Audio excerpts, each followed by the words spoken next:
So, hello everyone, and while I was shuffling the cards, I got a specific message that I have to convey this. And I really thought that I'm like kind of done with these types of messages, but this is slightly different.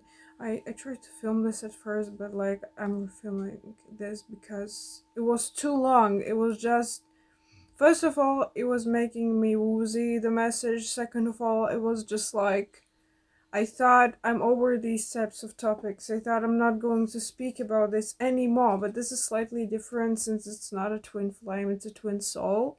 Okay, so I want to say first of all what I got with this card. Somebody could have experienced somebody who could be referring to as an earth angel, um, could have experienced a fake twin flame connection, and now they actually have a true twin soul, like, they have a true twin soul connection. They're like coming in with like it's there, but they just have to they have to ascend. And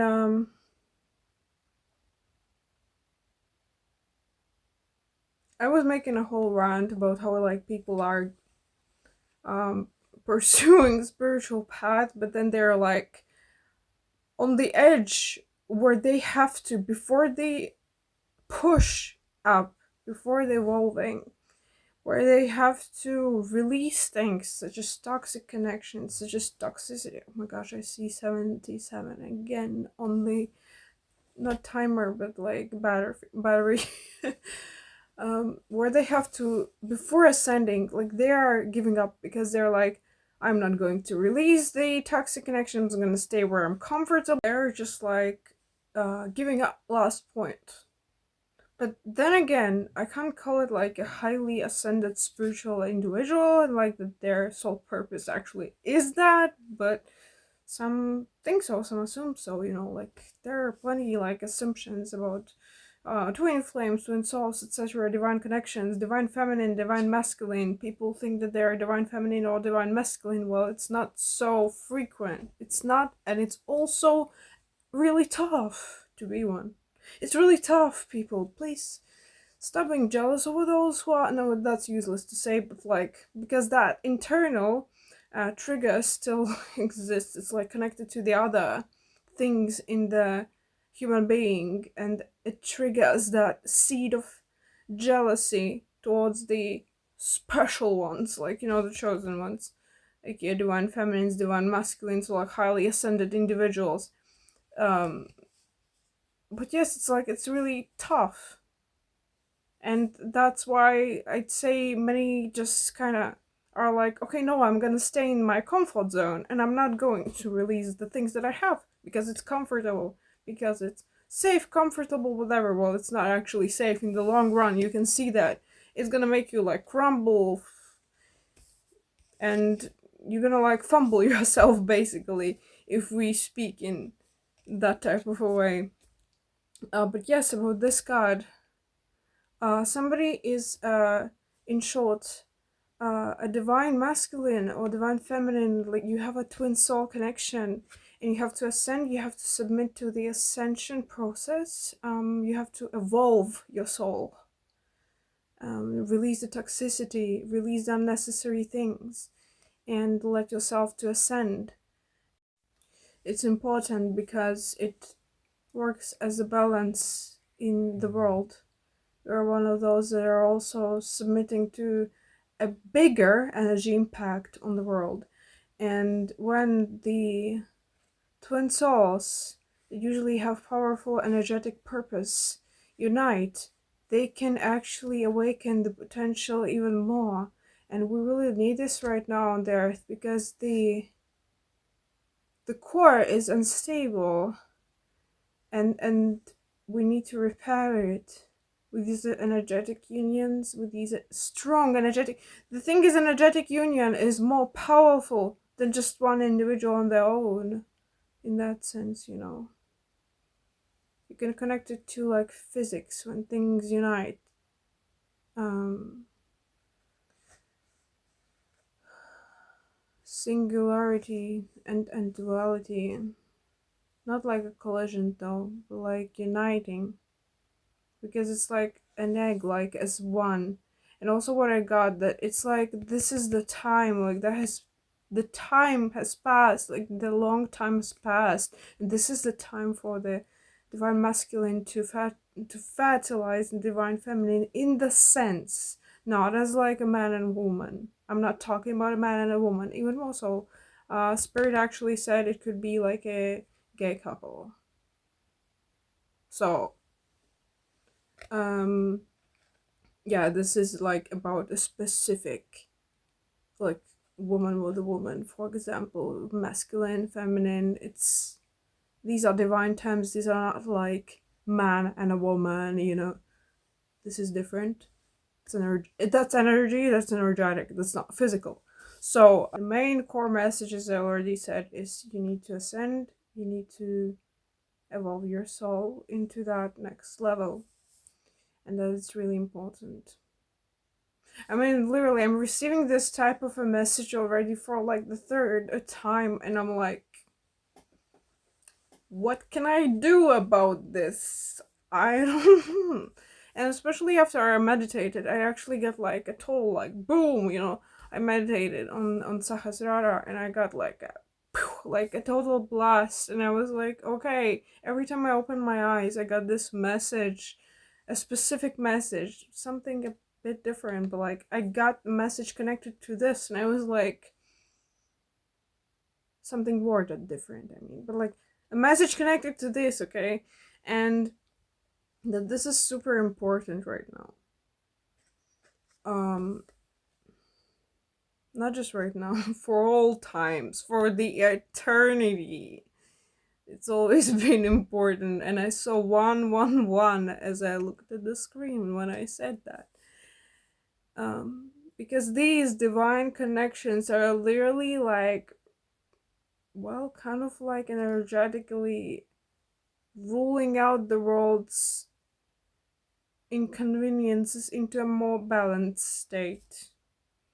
And don't think like in a materialistic sense that you like have to like work with some specific abilities or whatever.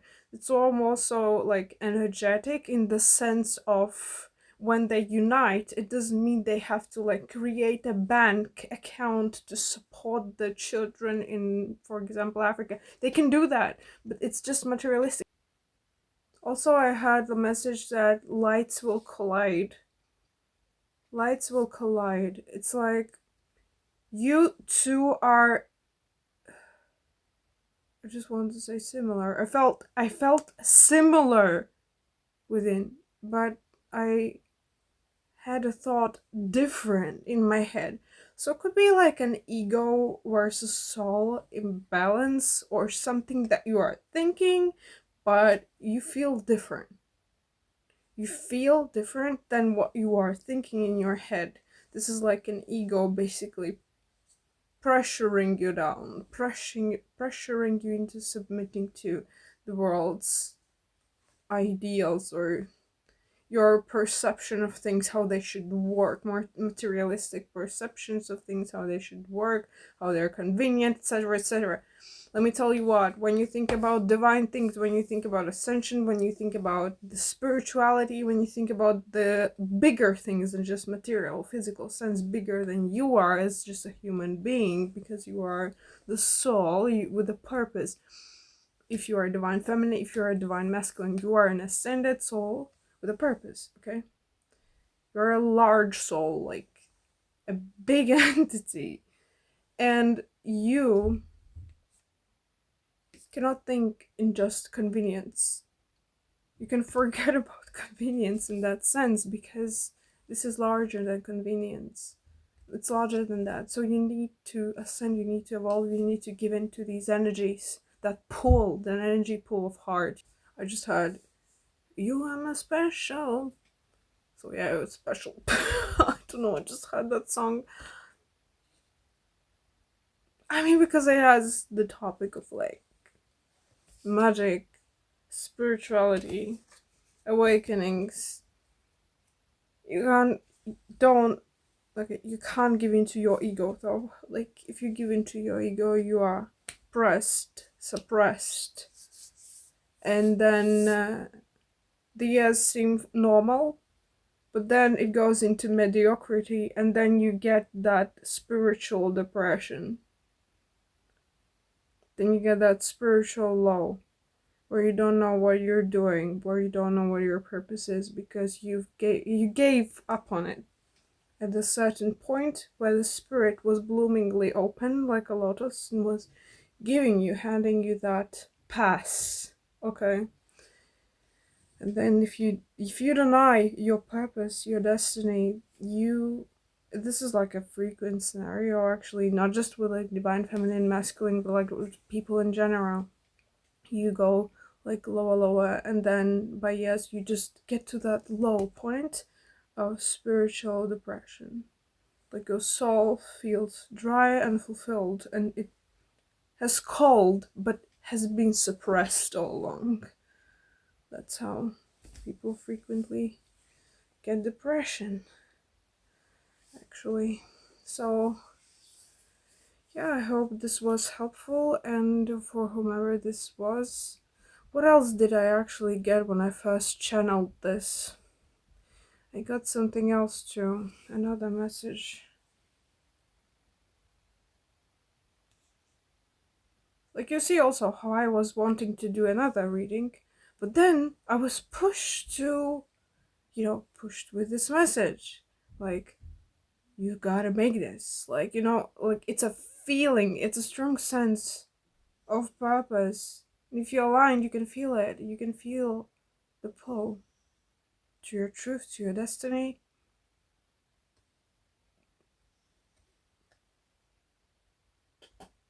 And yes, I think you get me, seriously.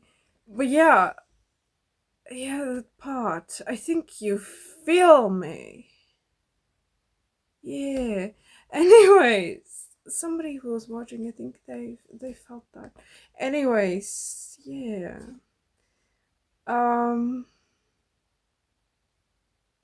You hold the universe within you. Don't forget you are like this part of the universe, and you're united with the field, with everything. You are it. One versus one. You are one. One and one. You are one. Yes, that's a specific message. Anyways,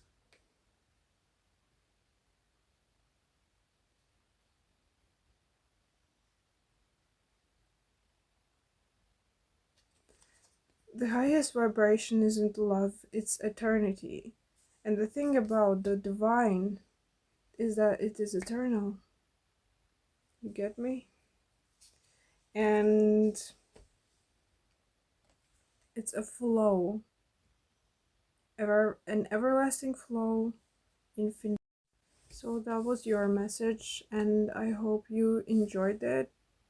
No, okay, that's kind of dumb to say. I hope it was helpful for you, it was informative, and I hope that you resonated with this, because, I mean, I was literally urged to do this, and that I just have to, It means that somebody really had to be the recipient of this, someone had to receive this message. So I hope this was helpful, I hope this was informative. Yes, that's about that, and maybe see you in the next readings, if so. And stay blessed, and goodbye.